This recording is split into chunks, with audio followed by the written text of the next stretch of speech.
Merci. Prenez rendez-vous chaque jour dans MKBase officiel pour être informé et non pas déformé. Car l'information est à la pouvoir. Et celui qui détient l'information a Zalina pouvoir. Quelqu'un a dit, savoir par cœur n'est pas savoir, mais il faut savoir. Messieurs et dames, bonjour. Bozali Ebele Bolanda Kabiso na chaîne Nabiso MKBase officiel. MKBase officiel, Tolobi Zali Mungongo na yo Montozanga Mungongo. MKBase officiel, nous prenons le temps de traiter l'information et de le diffuser en temps réel. Donc merci Nabandeko Nyonso, Baye Balanda Kabiso, Tongo pourquoi, Baye Bazali Kokomela Biso, Baye Bazali ko encourager Biso, ensemble Nabino, de Tokotonga projet Oyo, basé sur la vérité, rien que la vérité. Partagez nos liens, Mikolo Nyonso, Bandeko Nangai, continuez à le partager. Partager, en tout cas, ça nous fait tellement du bien. Il faut partager ces liens. Je te demande, que monsieur Bandi Atayaza connecté, tu peux l'appeler vraiment au Bengo non émission Bandi, Yep à Kota en ligne. Vous pouvez liker, vous pouvez commenter, vous pouvez vous abonner, surtout vérifier ce qui pensa aux allées à abonner. Donc, ce qui aux allées abonner, Yebisa Bandeko Moussoupé, va s'abonner pour être ensemble, Nganayo, to Yebana Kokende Liboso. Alors, merci. L'autre que sur le Nabino Bandeko Nangai, na ba actualité et qui moi Ebele. Je vais revenir, mais pour retenir c'est que, en tout cas, lobby président de la République, Zongaki Namobimbo Oyo Ye Wutaki, mais dossier à Mounien et Nakolebe Nabino est allé les États-Unis d'Amérique. Les États-Unis d'Amérique, bon, tu sais ça là. Bon, est fuité parce que c'est quelque chose qui a fuité. Donc, Bino Yango avec précision. Moïse Katumbi prépare un complot dans les coulisses. Il est allé même plus loin, solliciter cabinet Moko pour na Félix Bokoye Bayango, Nazape na lettre Yango pour Bisso MKBase ezali vraiment. La voix des sans-voix. Pour comprendre et si Kamboka Ezali. Alors, le principal sujet entre les lignes retour de Tshisekedi, Kabondu salue la mobilisation. Donc, Bato Bazalaki est belé, bien que Bato Nabato Bazali ko commenter mobilisation ngo mutuna na ndenge na ye. Mais au moins, Jean-Marc Kabondu salue la mobilisation. Il y a Bozongi, il y a Ndeko Tshisekedi, Bato Bazalaki, Ebele. Bato Moussouba Lobi, l'air n'est pas la mobilisation. L'air est allé à copier sa bateau bilan. Bato Bamona quand même que non. Qu'est-ce que le président a fait? Est-ce que le président a sali kaka makambo nyonso malamu? Non, c'est de la démagogie. Est-ce que à sali kaka nyonso mabe? Non, ezali haine. Le plus important pour le moment, il y a des choses qu'il faut saluer, encourager. Il y a aussi des choses qu'il faut condamner lorsque ça ne marche pas. C'est ainsi dans le cadre de Kamboka. Mais nous, on a atteint un niveau, il y a imbécilisation collective où il faut que boya kakapona ko boyo bien kondima pona kontona ba oui batu ya oui na batu ya non. Donc il y a que le non à ta place il faut que le ba oui. Pour c'est pas programmer na mutu le baka non. Au pays oui. Non, moi je pense qu'à mon humble avis, à Zongi, batu ba mobiliser, oui, bayambiye, balagisi que batu balingiye, mais le président maintenant a le devoir, il y a comme ça la batoua, na plaisir, quand il sabango qu'il travaille pour Nabango, il n'est pas le président qui est bateau bazo sepelanaye, non, il est le garant du bon fonctionnement des institutions. il est le président de Bazo Fingaye, Nabaye Bakoumi Sakaye, à la garant Yabatunion, celui le garant de bon fonctionnement des institutions. Moi, je pense qu'à ce niveau-là, Abongi na Lukumu, Abongi na respect, mais le peuple attend que Akoba Kosala quand même ce qu'il est en train de faire. Aujourd'hui, on peut tout dire, mais dans notre pays, sur le ticket international, Mboka Nabiso et Zongi. Aujourd'hui, à tel que concerne la maximisation des recettes, parce que les recettes, on a des quotas jusqu'à présent, on va affecter Yango na nini social, mais il fallait pas affecter Yango. Beaucoup de que les recettes est triplé jusqu'au-delà de 100% au bandaki ko sala liboso. Ça il faut saluer. Lutte contre la corruption, oui ça va, mais au moins nous pouvons se dire quand même que non, tous on a pas problème. Oh yo, ils allaient persister. Par exemple, problème d'insécurité, bien que ça date de longtemps, jusqu'à présent, on dit que les Kokoba, Togolo Bate, Gamion, César, Rose, non. Aujourd'hui, par exemple, on a un problème de problème, par exemple, autosuffisance alimentaire est posé problème, l'otili qui est posé problème, mais n'en parlons pas. Il y a beaucoup de défis à relever. Kokanisa ke président Salignon Sokobine la yeka béton, c'est pas au CLD. Mais Koboya Nyon Soya Salé le comme côté, c'est la méchanceté. Donc il faut toujours de l'un ou de l'autre côté qu'autant l'intérêt général et non pas l'intérêt personnel. Malaise au sein du FCC, Constant Moutamba et ses pairs veulent porter plainte contre les membres de la cellule de crise. Bon, oui, très bien que ça fait 2 jours qu'on a ça au Sumboa, Mboa Suyo, Bango na Bango, Kuna, Bako Bengana, Nandenge Balingi, Moutamba, Age Matendo, na Baza 21 partis politiques. Ce qui s'est fait au niveau ya FCC nde bande komuso bakena ba bloc patriotique bakomi ko beta ba cop na bango na CC baza négocier pour na yango ba désavouer Raymond Chibanda balobi banda bachiaye eloko ya malonga ya proposition ezate pour na yango il paraît que non balongo lié. Alors Chibanda Mova Minaku na ba mususu na ndego ya Kabila oyo dada ayepe base réunion na bango ba bengani pe suko ba mutanda na ba jemata lobby pe ba mutanda pe ba basale réunion ya bango pe lususu ba bengani ye mais ba kosoka na ya watu ba ndoko porter plainte même na justice pour ba kangaye. Donc wana ngana sina lobaki biloko lokola ba FCC waneza biloko esalama libande esalama na kati ya pouvoir. Les gens se sont réunis autour des postes et d'argent. Au moment où biloko na mibale ezate poste ezate mbongo ezate ekolimo lokola impair. Donc c'est quelque chose qui ne peut pas nous étonner na lire oyo ezali kosalema. Lutte contre la criminalité à Kinshasa, la police arrête une bande de 13 malfaiteurs dont 8 officiers.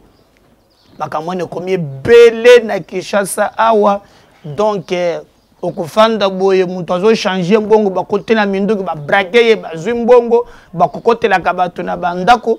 Alors pour na musala wana tomoni que la police bakangi 13 malfaiteurs mais na 13 wana 8 bazeli ba officiers militaires tala un peu musala ba soda yango na mitona ke le seul pays au monde oyo komona soda a pakoli ba produit a komi pembe misisa ya vere komi ko laki sana babak misabi nyonso libumu ebimi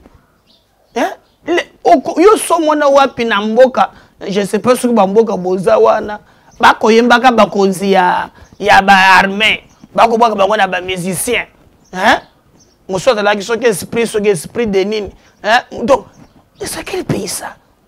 Yango tuna ka lifutu yango ba futaka bango zalaka combien ba yembaka bango na ba musicien bakotaka moko azalaka tele libumu pembe pakoli moko azalaki yao acha na équipe na équipe 100 millions yango yozo lifutu ya combien okenda ko chena équipe azana ngo des équipes yozo ka mongo ngo wapi ozo tala ba immeuble ya bien ya ba soda ya ba généraux mais ba ko bunda na front wana na ba troupe wana ako soda ko misombe la botine soda ko mikola ta azola ta tenue na pantoufle tenir, il faut faire qualité à tenir.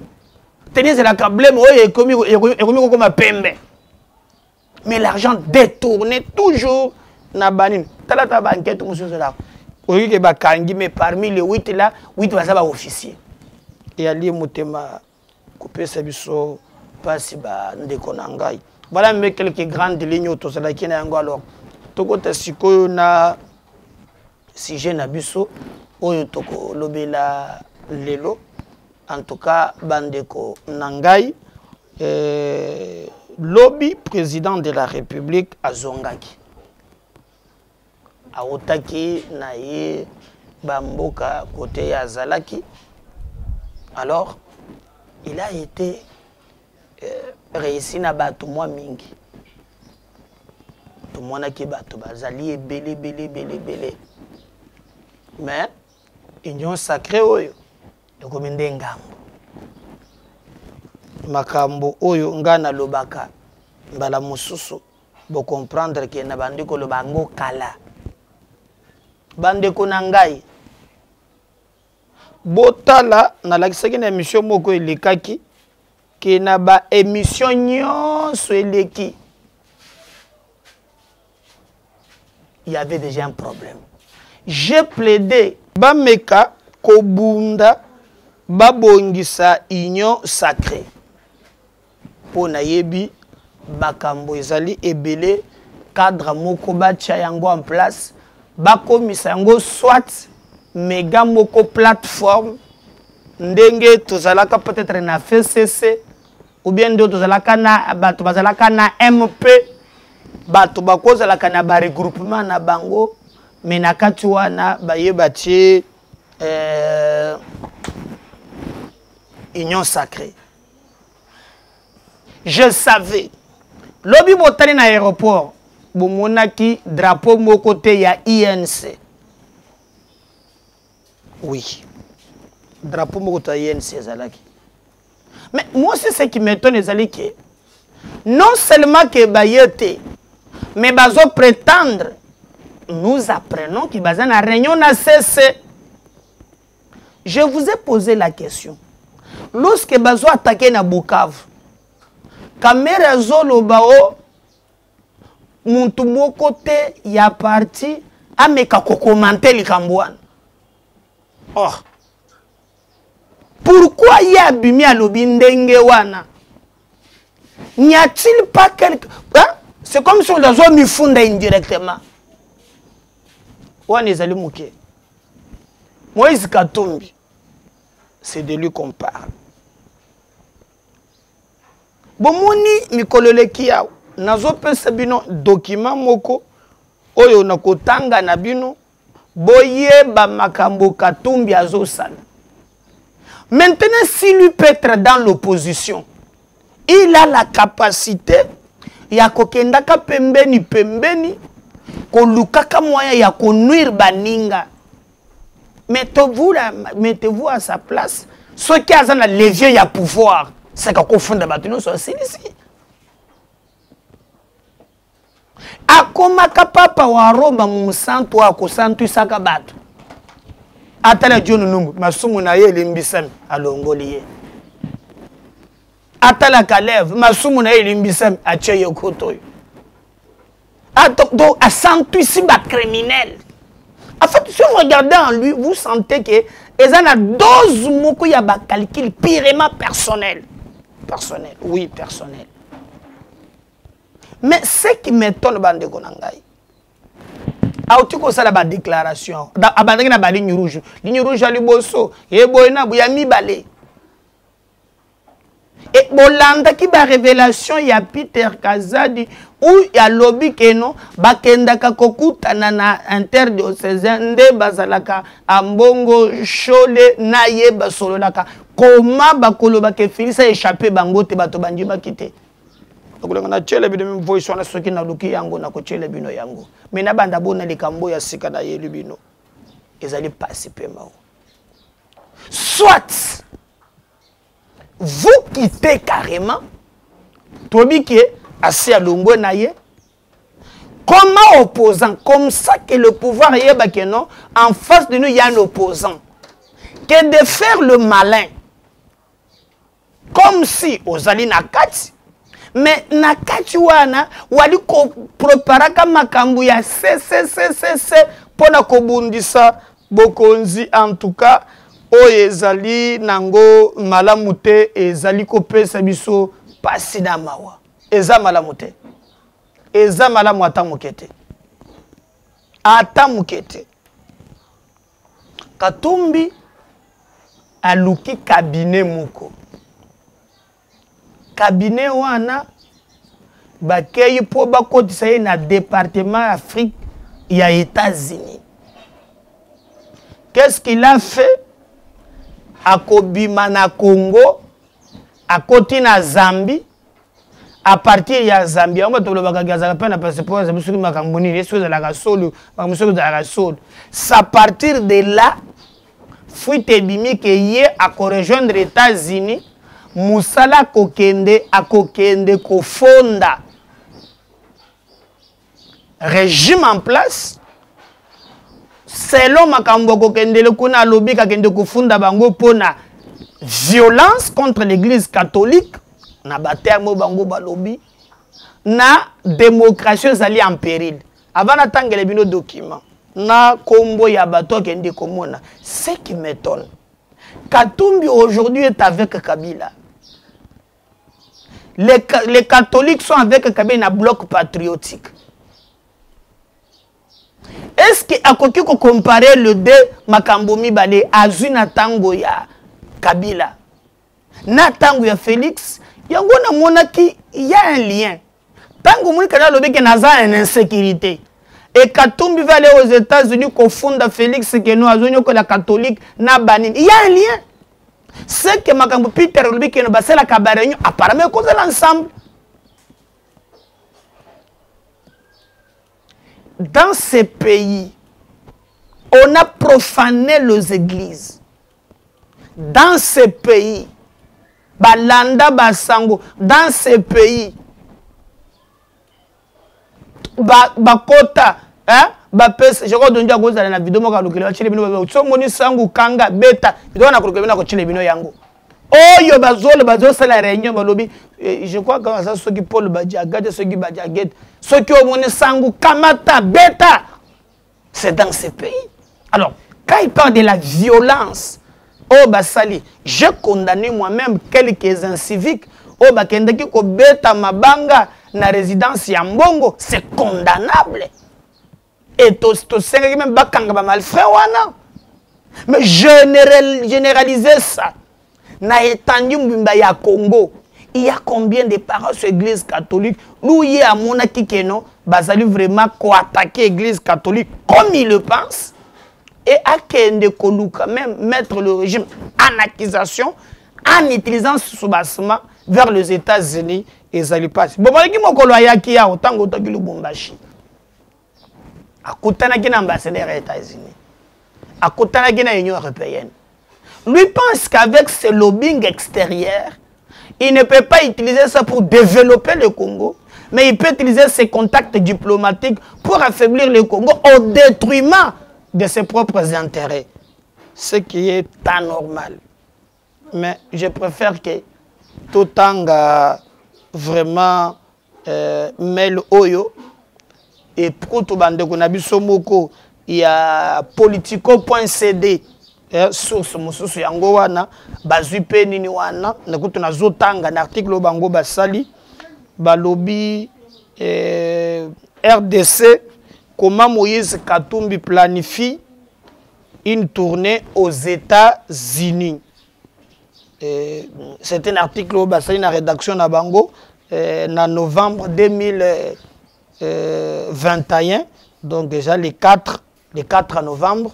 Alors, ils ont mail. Balobi, un email dont la copie exclusive est parvenue à politico.cd révèle que Moïse Katumbi planifie une tournée aux États-Unis pour rencontrer des officiels américains afin d'aborder notamment la question de la violence contre l'Église catholique en RDC. Il y a comme pape. En fait, Bazan a des rôles. Chole Azana Monisco. Yé a commis. Et par exemple, Peter le a commis donc Chole Azana Monisco, Katumbi il est devenu le porte-parole de l'église catholique. C'est ce qui Boyoka annonce na balobi. Un email dont la copie exclusive est parvenue à politico.cd révèle que Moïse Katumbi planifie une tournée aux États-Unis pour rencontrer des officiels américains afin d'aborder la question de la violence contre l'Église catholique en RDC. Nous allons continuer. Alors, Nazolinga Bandekoyo, Obazaka vraiment sensationnel. Tangunga na yebisaka bino, okomona ya fandi na coin, sans argument, sans information, abandiko finga. Je te donne à les vérifier, n'a pas ces références. Si toi n'es allé pas bazu, mail ou n'es allé politico.cd, tu peux lire ça. Aux prises avec Félix Tshisekedi, Moïse Katumbi planifie une tournée aux États-Unis. Dans un document exclusif consulté par politico.cd, un cabinet de lobbying a fait le démarche auprès des autorités américaines, notamment pour préparer cette tournée qui devrait avoir lieu du 1er au 19 novembre 2021. Boyoki, nazo kende étape par étape. Balobi, aux prises avec Félix Tshisekedi, Moïse Katumbi planifie une tournée aux États-Unis dans un document exclusif consulté par politico.cd. Un cabinet de lobbying fait le démarche auprès des autorités américaines, notamment pour préparer cette tournée qui devrait avoir lieu du 1er au 19 novembre. Donc, Moïse Katumbi a consulté le cabinet Mokoya Lobbying, basa elaye ba démarche auprès des autorités américaines, pour être abima akende, et puis Mubembo wana ba démarche wana ya kosala et kosale maka du 1er au 19 novembre. Donc, il passera au moins 18 jours aux États-Unis. Assis à Tcheba moyen en place, baluki cabinet na kopesa bino kombo ya cabinet wana. Pour te cabinet wana et sala musala pendant tout ce temps, 18 jours, balukele contact na ba mairie. Akende ko funda Félix en tête ça que non, hier azo kanisaki Félix azali dictateur monene et que azali konyokola selon Malobanaye l'église catholique et que yé accueille akende kofunda Félix aux États-Unis na fonction ya sikazu ya pape catholique akende kofunda bango. Donc retenez que voyage wana selon lui et que ça le du 1er au 19 décembre, un cabinet de lobbying et que ça la démarche auprès de la autorité. Alors, nous allons continuer. Le message écrit par une collaboratrice de Ed Royce. Boyoki, Nakombo, message wana ozo mona wana oba komeli batubazaka bene bazalaki Ed Royce, ancien président du comité des affaires étrangères de la Chambre des représentants des États-Unis. Donc, il a contacté Ed Royce, Azali, ancien président du comité des affaires étrangères de la Chambre des représentants des États-Unis. Nde moto ba contacté, bomoni, bokanga, et bazo continuer balobi. Ce dernier a représenté désormais le firme Brot. Comment en anglais?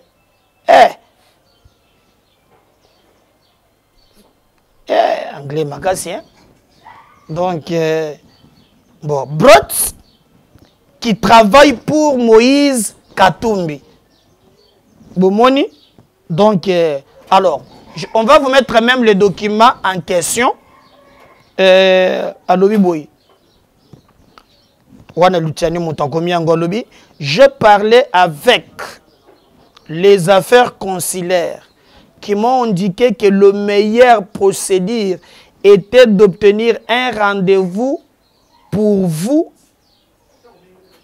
pour un visa. Monsieur Katumbi réside en Zambie et peut convenir d'un rendez-vous à tout moment que votre ambassade peut le fournir. Oh! Bandeko, bokende, Katumbi azana Congo. Mais Edroy Salobi, na makambo ya azui, ba monike Katumbi aliko fanda na Zambie. Et s'il faut, ça la démarche. Il y a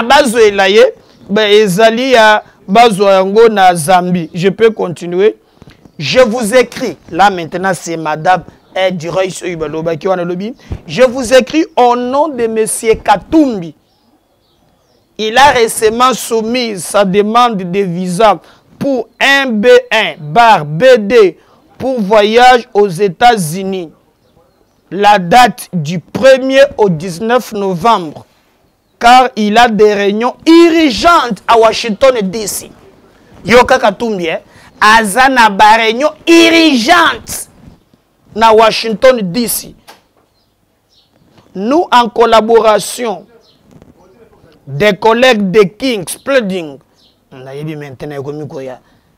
avons rassuré pour lui des réunions avec des membres sur la colline et nous travaillons sur des réunions avec l'administration, y compris la NSS, l'État, le ministère de la Défense et quelques agences. Le but de cette réunion est de discuter le problème récent à RDC entourant la violence contre l'Église et la menace de la démocratie. Donc, Katumbi aux États-Unis, ça est un complot ya kosakanate. Yoka ndebalobi, mutuana Ed Reis, mutu Katumbi a contacté. Maintenant, c'est lui qui écrit à son nom. Alobi, je vous écris au nom de M. Katumbi. Il a récemment soumis sa demande de visa pour MB1, MB2 pour voyager aux États-Unis. Date à lobby du 1er au 19 novembre. Car il a des réunions urgentes à Washington DC. Katumbi a quelle réunion urgente? Ici, à Kokosaka Batoka, Kosalaka consultation. Ici, il pense qu'il consulte ici, par-ci, par-là. Maintenant, il y a des réunions urgentes, que lui pense que c'est urgente.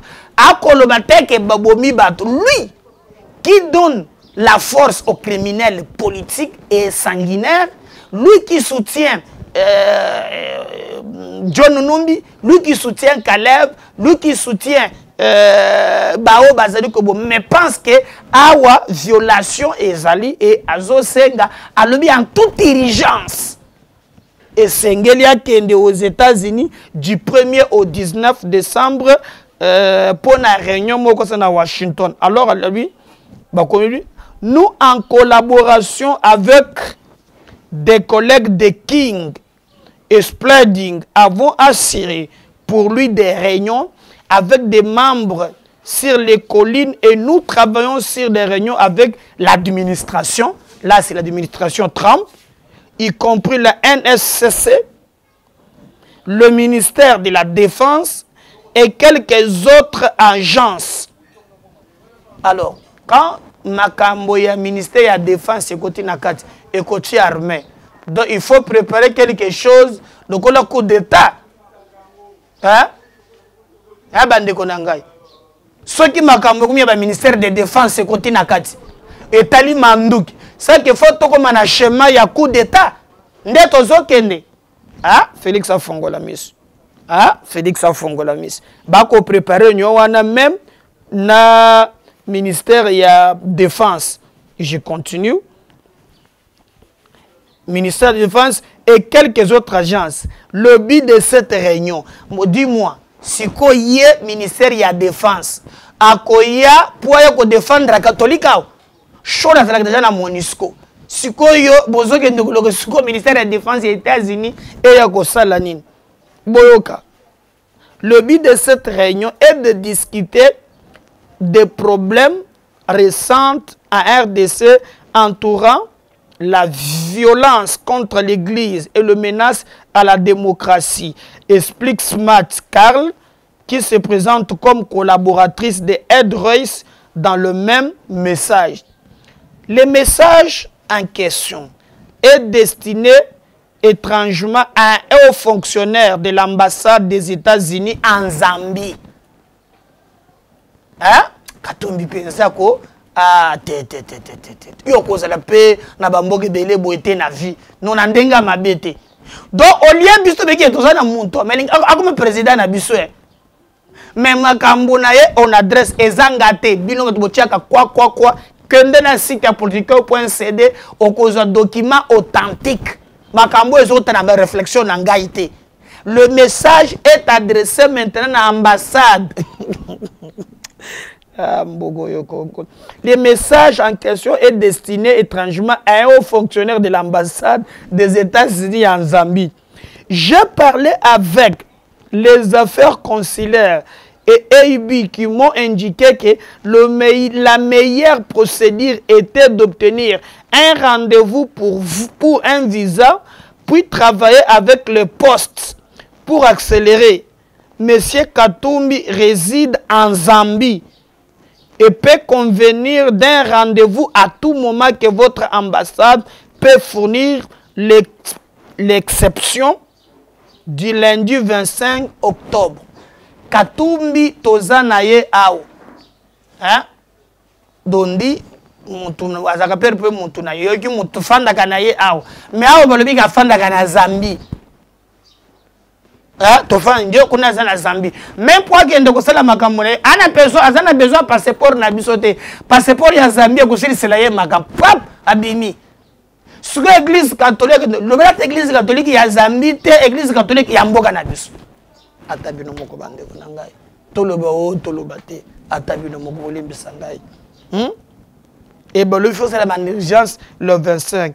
Ed Royce était à la tête du comité des affaires étrangères de la Chambre des représentants pendant plusieurs années. Il a plusieurs fois effectué des sorties dénonçant le pouvoir de Joseph Kabila, alors aux prises avec Moïse Katumbi en janvier 2019. Ah, Moutonaye Yakara. Il a ouvertement fustigé les élections ayant conduit la victoire du président Tshisekedi. Ah ok. Le résultat de l'élection présidentielle en République démocratique du Congo n'ont toujours pas été annoncés. Mais des responsables américains dénoncent déjà un scrutin qui n'aurait ni juste ni démocratie. Durant cette tournée, explique toujours ces messages mail, Moïse Katumbi avait prévu de travailler également avec le gouvernement américain sur des questions liées aux minerais, critiques aux chaînes d'approvisionnement en RDC et dans la région. Bande Konangai, Katumbi azana fonctionné. Président ya Mazembe. Mais à qui point kende ko solo là na voyage one a kende pe ko na gouvernement américain à ce qui concerne makambu ya ba minéraux. Ah. Nazo comprendre ta. Yango monaka muyambu kala lobaka lolenge Katumbi akotoka ka minéraux na biso. Ke muyambu alobake ngai te. Na voyage oyo ba prévoir pe akende kosolela makambo ya ba minéraux. Amba pona kobima okokende na Zambie kota okone ofanda kande balobaka. Mais église okolobela catholique ya Zambie te ya Congo. Siko minéraux ozoloba oyo okende ko discuter ya Zambie te ya Congo.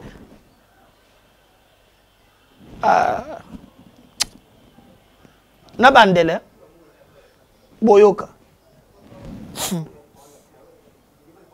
Durant cette tournée, explique toujours ces messages mail, Moïse Katumbi avait prévu de travailler également avec le gouvernement américain sur des questions liées aux minéraux, critiques aux chaînes d'approvisionnement en RDC et dans les régions. M. Katumbi se rendra également à New York pour des réunions avec le secteur privé ainsi qu'avec le responsable des Nations Unies, étant qu'ancien dirigeant de la RDC à qui le Congrès et les membres de l'administration font confiance. Sa participation à ces réunions est vitale pour faire avancer les intérêts de sécurité nationale des États-Unis en Afrique, explique le lobbyiste. Donc, Oyeboyoki ezali batuya lobby ngwana balobi Katumbi akoya ko assurer intérêt à États-Unis pour l'Afrique. Bakokende ko solo la makambu ya ba minéré nde omona kakatanga e kotikalaka pauvre et le ko ezate nyonso Katumbi azoke de ko négocier. C'est quel pays ça au monde? Oza président ya club. Boni boni yo kokendeka kozwaka ba contact. Et là nous demandons maintenant na pouvoir en place. Katumbi devient maintenant menace exacte. Parce que là, ce que lui fait, il n'y a rien au Yokota la Congo qui peut m'expliquer Batounaye. En tant que qui a négocié avec les minéraux na biso. Yoza au Fandaka na Zambie. Kamata Zambie négocier avec les minéraux à Zambie. Na Zambie, église catholique, ezali lobela kape église catholique ya Zambie kuna. Comment tu peux venir ici au bando kosala makambo kosala wad ele mawa. Yali mawa. Alors, nazo tanga ya suka po fona tanga kaka. Bande ki fona tanga. Oyo ana pose pas kotanga na bombeli yote kende na politico.cd tanga. Au comprendre que nous ne allons pas. Alors, nous avons une lecture à Souka. Boyo ke lengyo ezana mboko. Ngana tanga ta 10 fois. Na comprendre te. Je terminerai par là. Un email dont la copie exclusive est parvenue à politico.cd révèle que Moïse Katumbi planifie une tournée aux États-Unis pour rencontrer des officiels américains afin d'aborder notamment la question de la violence contre l'Église catholique en RDC. Aux prises avec Félix Tshisekedi, Moïse Katumbi planifie une tournée aux États-Unis. Dans un document exclusif consulté par Politico.cd, un cabinet de lobbying fait le démarche auprès des autorités américaines, notamment pour préparer cette tournée qui devrait avoir lieu du 1er au 19 novembre 2021. Le message écrit par une collaboratrice de Ed Royce, ancien président du comité des affaires étrangères de la Chambre des représentants des États-Unis. Ces derniers représentent désormais la firme Broadnut. Je vous écris au nom de M. Katumbi. Il a récemment soumis sa demande de visa pour MB1, MBD, pour voyager aux États-Unis. La date du 1er au 19 novembre, car il a des réunions urgentes à Washington, D.C. Nous, en collaboration avec des collègues de King Exploding, avons assuré pour lui des réunions avec des membres sur la colline et nous travaillons sur des réunions avec l'administration, y compris la NSS, l'État, le ministère de la Défense et quelques autres agences. Le but de cette réunion est de discuter des problèmes récents en RDC entourant la violence contre l'Église et les menaces à la démocratie. Et expliquer SMAT, qui se présente comme collaboratrice de Ed Royce dans le même message. Le message en question est destiné étrangement à un haut fonctionnaire de l'ambassade des États-Unis en Zambie.